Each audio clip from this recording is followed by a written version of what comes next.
Buenas. En este video vamos a hacer un par de preguntas relacionadas a conceptos de tráfico vesicular.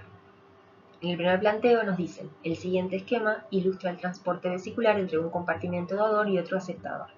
¿Qué componentes se representan en rojo y en verde respectivamente?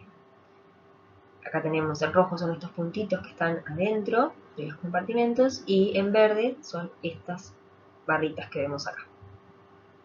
Entonces las opciones son en verde proteínas de membrana y en rojo moléculas solubles en agua, en verde moléculas solubles en agua y en rojo proteínas transmembrana, en verde lípidos de membrana y en rojo moléculas solubles en agua, o en verde moléculas solubles en agua y en rojo lípidos de membrana. Entonces tenemos que acordarnos que en el tráfico vesicular lo que se da es que dentro del compartimento dador se genera una pequeña vesícula, una gemación de esa vesícula, la membrana genera una protuberancia que se separa, llevándose lo que está dentro, lo que está en el lumen del compartimento dador, queda en el lumen de la vesícula y luego la membrana de la vesícula se funde con la membrana del compartimento aceptador, liberando su contenido hacia el interior del lumen del compartimento aceptador. Por lo tanto, lo que vemos en los puntos rojos están en el lumen del compartimento dador, en el lumen de la vesícula y en el lumen del compartimento aceptador. Por lo tanto, sabemos que tienen que ser moléculas solubles en agua, que el lumen de los orgánulos son espacios acuosos, por lo tanto, lo que está allí tiene que ser necesariamente soluble en agua.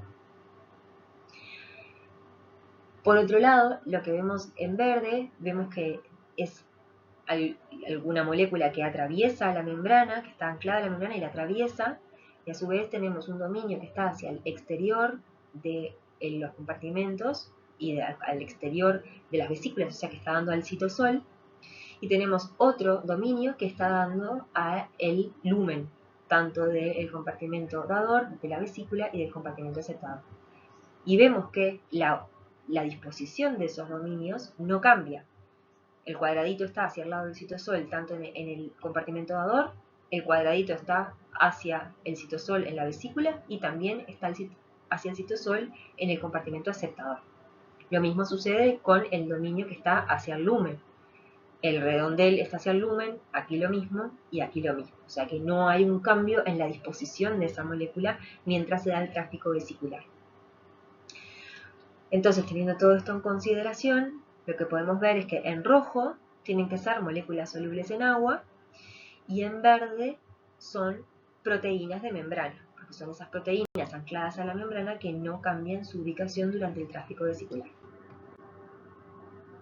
Por lo tanto, la respuesta correcta en este caso es la respuesta A, en verde proteínas de membrana y en rojo moléculas solubles en agua.